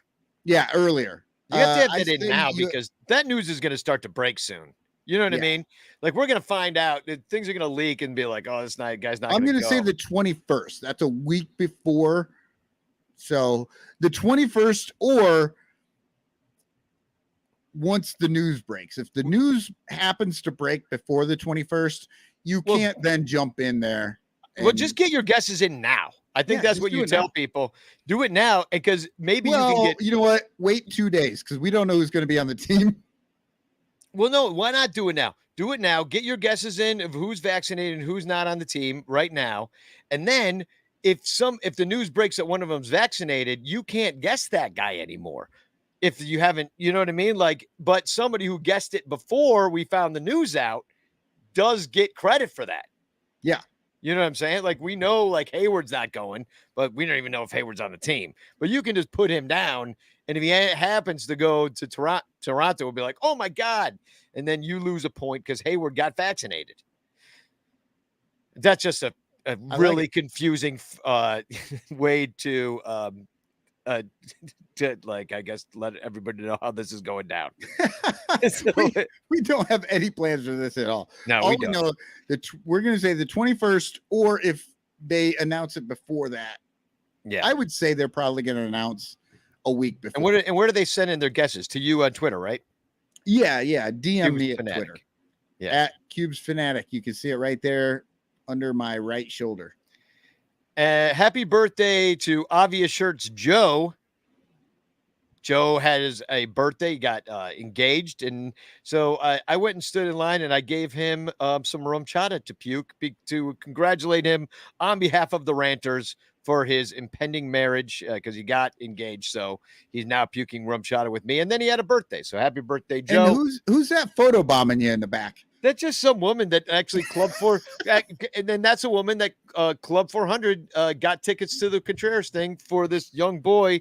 And he never would have gone otherwise, as they wouldn't have had the money and stuff. And he went on Twitter. He's like, I really want to go. And he made some video, and Stuart saw it and gave him the money to go get Contreras' autograph and meet him. So that's the mom of that little boy that's photobombing me. So that's one of the things Club 400 is doing with the money. So very cool stuff. I also want to never know what's going to happen. You give him a little bit of money, Danny gets photobombed. Exactly. Win-win.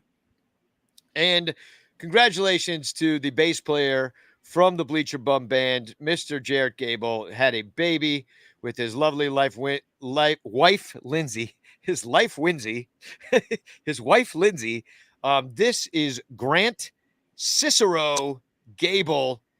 He is going to be out in the bleachers before you know it. He is the first Bleacher Bum baby that of our circle of people. That I like that Cicero little. Is that a suburb or is that a neighborhood? Like what's Cicero? It's a suburb. But it's also a street on the west side of Chicago. Yeah. So congratulations to Jarrett and Lindsay on having a baby. It's really cool. I'm excited to meet. Congratulations, guys. I'm not really That's a baby. Awesome. Yeah, I'm not really a baby person. I might wait till it's like, I don't know, 7 or 8 to finally meet it. But TFCs and hashtag chance in the chat. Or hold on real quick. Bernie says, can we include coaches, owners? Look, the owners aren't going to Canada. So no, they're not in, but coaches, yes. I guess whoever you want. Yeah. I think if, well, no, because if you guess Tom Ricketts, he's not going to Canada, so you can't claim that he's unvaccinated just because he's not going. Now, I would say if David Ross doesn't go, he's clearly unvaccinated. You know, if Waveman Willie doesn't go, he's clearly unvaccinated. Yeah, I think coaches, are included. I got to get my guesses in on this before it starts going. All right, TFCs. I have, well, really, I guess just one. I burned mine earlier with the F Boone. Well, I saw this the other day. It is I'm just putting this out for the podcast listeners. This is a vintage shirt that I found the other day. Tell me you bought that. I did not, because it was $50. Oh, yeah. Chicago. It's just a t-shirt. Still might be worth it. It's a 1984 NL Champs World Series shirt. And my one big regret in well, I've got lots of regrets, but one This is going to be the biggest one. no, one of my only T-shirt regret. Let's put it that, because I only have one of those kinds of regrets. My only T-shirt regret is that after the Cubs won the World Series, there were people selling the Cleveland Indians World Series champs shirts for $1, and I didn't buy any of them. Should have bought them all, because it's an amazing Cubs shirt. You know, like it's a great Cubs shirt. I didn't buy a single one, so I regret it. Somebody's gonna be like, dude, they're like $3 on eBay now. Just like go get one. Who cares? So it's 300% markup from that day. Just mark your calendars, because this Saturday against the Marlins, it's Nick Madrigal bobblehead day. Oh, yeah. Oh, exactly. Join us broken. Yeah, they all come broken. Their heads do not bobble. So the Cubs tweeted out, join us this Saturday and you could take home a Nick Madrigal 3. He actually tweeted, they tagged him on Twitter, Nick Madrigal bobblehead presented by Wendella Boats. Boy, I bet they regret sponsoring this promo. Right. And don't take Wendella Boats. I don't think they float after this either. So the Cubs tweeted this out. And I've heard Wendella Boats make a lot of contact, which is not good for boats. Not good for boats. You ever hear of the Titanic? So anyway, Dennis Huffman tweeted back at the Cubs and said, "We're going to trade away one of your favorite players, but come to Wrigley Saturday and get a bobblehead of an always injured player who seldom plays for us." And Jam Fan 40, Jeff said, "Don't even think the Iowa Cubs could give away Madrigal bobbleheads." I don't think so either. Oh, man. So that's all I got. That's it then. So Chance, hashtag Chance in the chat, and we're going to end the show. Pinch it off, as we used to say back on this. David Elliott says, so is he the third Nick Madrigal to play in the major leagues? No, he's been on the IL 3 different times this season. Yeah. Somebody had to take over for Daniel Descalso, right? I mean, yeah. So here we go. We're going to do a drawing. Hashtag Chance in the chat. This is your last hashtag chance to get in there. And here we go. And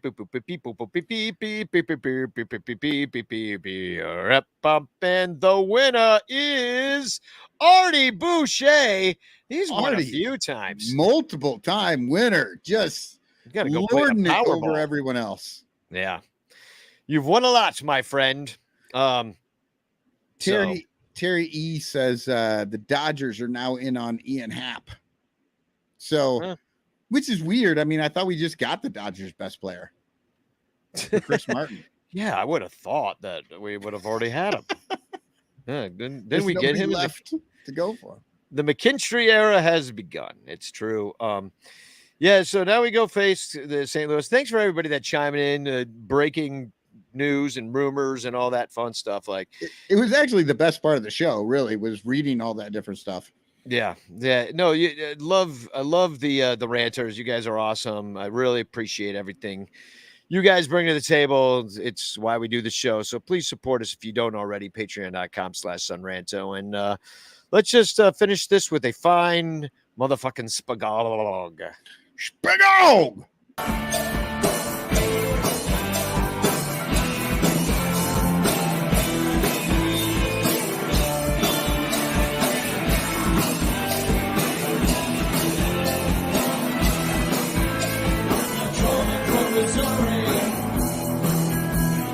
So covered in red, those stupid crimson birdies, and the fans are all in red, always talking about the past, and the double-legged rings, but everybody hates St. Louis, and that city is for real.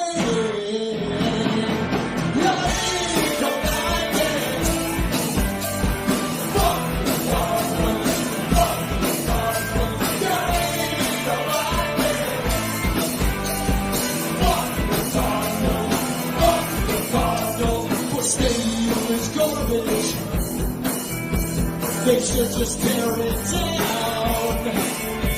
I hate the fucking Cardinals and their stupid fucking town.